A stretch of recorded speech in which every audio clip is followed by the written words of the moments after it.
কুল্লু নাফসিন বিমা কাসাবাত রাহিনা। প্রত্যেক মানুষ তার নিজের কর্মের জন্য দায়বদ্ধ হবে। প্রত্যেক মানুষ তার কর্মের জন্য জবাবদিহিতা করতে হবে।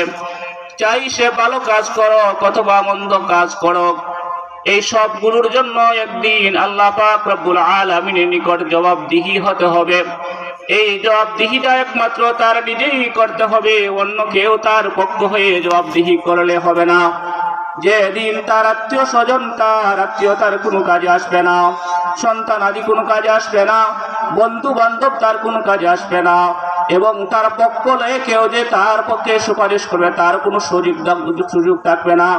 যেমন সূরা বাকারার মধ্যে এক আয়াতের মধ্যে আল্লাহ পাক রব্বুল আলামিন বলেন, ওয়াত্তাকু ইয়াওমান তুরজাউনা ফীহি ইলাল্লাহ সুম্মা তুওয়াফা কুল্লু নাফসিন মা কাসাবাত ওয়া হুম লা ইউযলামুন।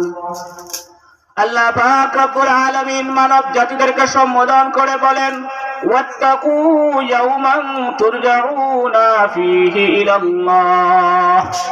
তোমরা এমন একদিনকে ভয় করো যে দিন তোমাদেরকে আল্লাহ পাক রব্বুল আলামিনের নিকট প্রত্যাবর্তন করানো হবে, এবং যে দিন তোমাদেরকে তোমাদের কর্মফলের প্রত্যেককে তার পুরস্কার দেওয়া হবে। চাই তুমি ভালো কাজ করো অথবা মন্দ কাজ করো, যে যে কাজ করো না কেন প্রত্যেকটা কর্মের ফল তাকে পরিপূর্ণভাবে পুরোপুরি বুঝিয়ে দেওয়া হবে। কোনো প্রকার কারো প্রতি জুলুম করা হবে না। এই আয়াতের মাধ্যমে আল্লাহ পাক রব্বুল আলামিন সমস্ত মানব জাতিদেরকে বুঝিয়ে দিচ্ছেন যে আল্লাহ পাক রব্বুল আলামিন এই পৃথিবীর মধ্যে আপনাকে আমাকে সৃষ্টি করার পর উনি ক্লান্ত হয়ে যান নাই, বেখবর হয়ে যান নাই, বরং প্রত্যেকটা কর্মের জন্য আপনাকে অবশ্যই জবাবদিহি করতে হবে। এবং এই পৃথিবীর মধ্যে যে আল্লাহ পাক রব্বুল আলামিন জীবন দিয়ে আপনাকে পাঠিয়েছেন, এই পৃথিবীর মধ্যে তুমি চিরকাল থাকতে পারবে না। একদিন তুমি আল্লাহ পাক রব্বুল আলামিনের নিকট চলে যেতে হবে।